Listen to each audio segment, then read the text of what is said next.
Hey, what's up, everybody? I'm responding to another post on the forums. This one's from Chesterfish.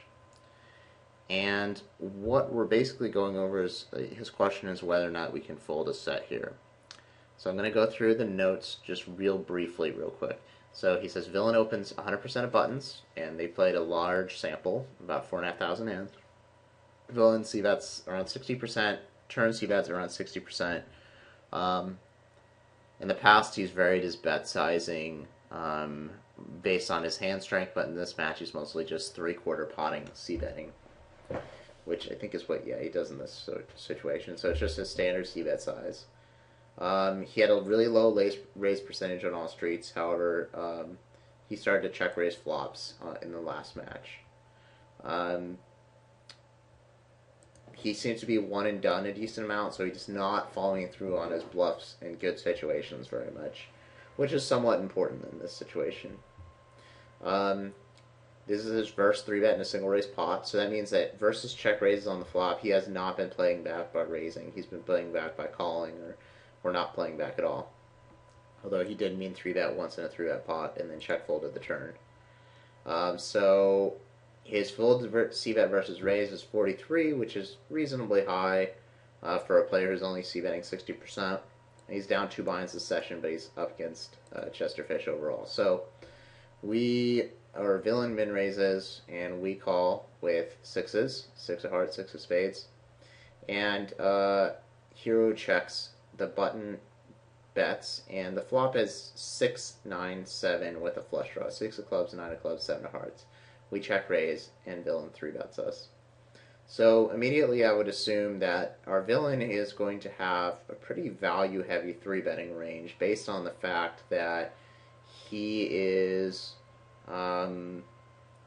based on the fact that he has not done it before, and this is a pretty wet board. So the most conservative situation I can come up with is a situation where our equity versus our villain's range. A combinator is going to calculate it real quick. I'm going to pause.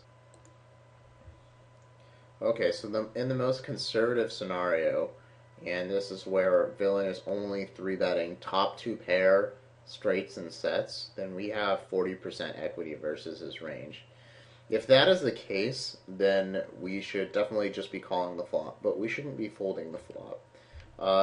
And if he does bet this turn card, which is the 3 of hearts, I believe, let's go ahead and input that, we might have to end up check folding the turn. As Matt noted here, or sorry, Chesterfish, his name's Matt though. Sorry, Matt. He needs 31% equity to call on the turn. So let's look at how we're doing in this conservative scenario. So even in the most conservative scenario, we're going to have pot odds to call because we have 33% equity versus our opponent's range. And also, we have some implied odds on the river because villains bet 39, we have 48.50 behind. So, we will probably be stacking him when we do hit.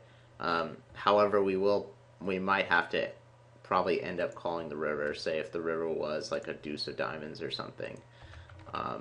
So, it's going to end up being a spot where we're just not going to be able to fold even the most conservative scenario. So, given that, I don't think we can really fold. I think if we don't expect him to have any bluffs in his range, then the best line is just to call the turn and call the river. If we don't think he has any flush draws.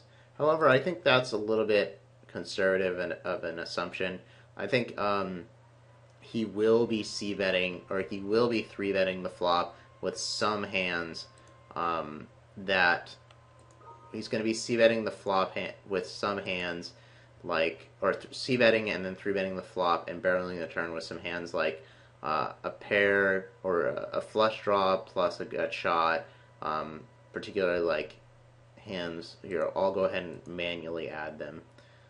Suit selection mode, we're looking for clubs, and we'll add an ace 10 of clubs, king 10 of clubs, queen 10 of clubs, jack 10 of clubs, and then we can also add in some and we'll add in the flush draw plus open enders. Actually, these other ones are also possible, but I'm going to say he's only going to 3-bet the flop with those ones. So if we give him that range, then our equity versus his range on the flop, okay, that's, I don't know why that got included.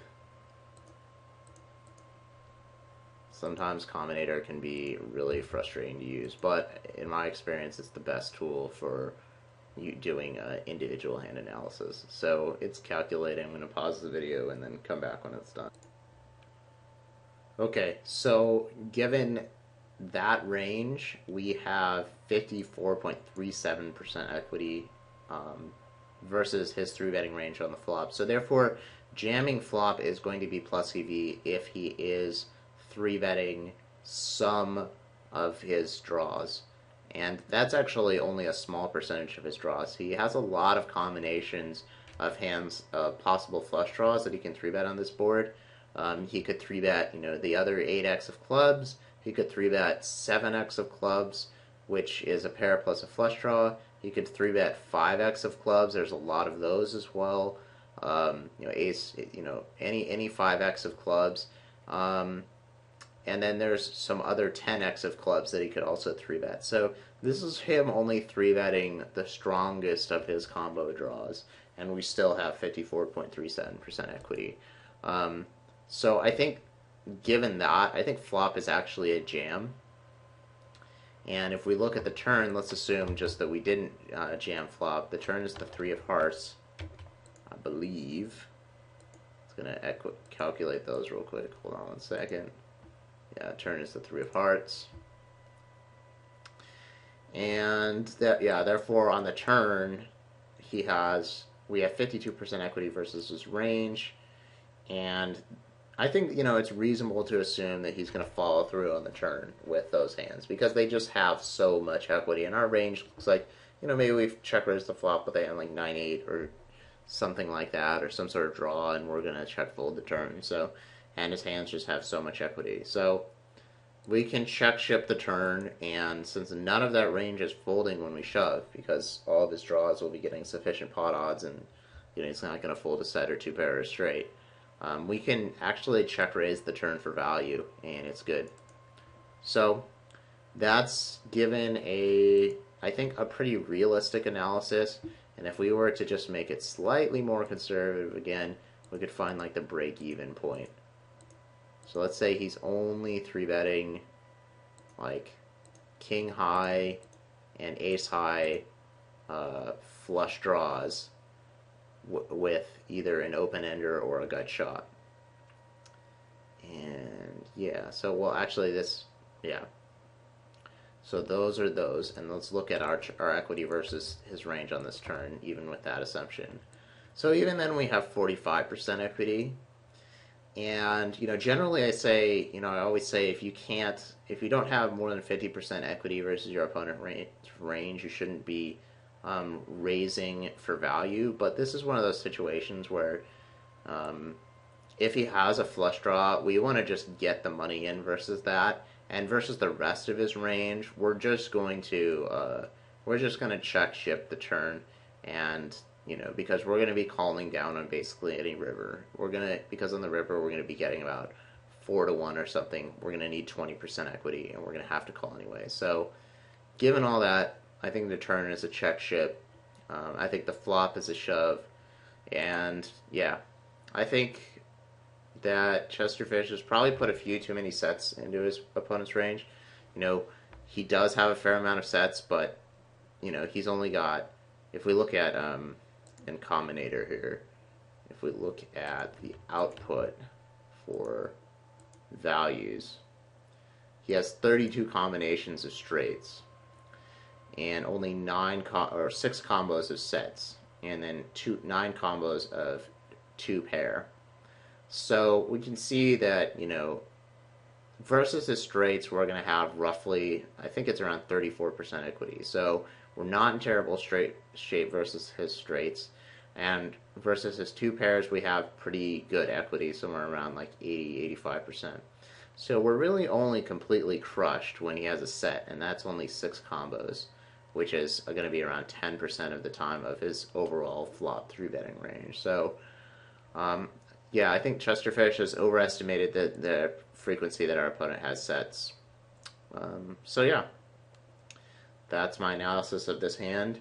I'd be interested to hear what you guys think. Chesterfish, I'd like to hear what you think, if this was helpful, and if you would disagree with any of the assumptions I made, because you do know the player probably better than I do. So, alright, that's it, guys. Take it easy.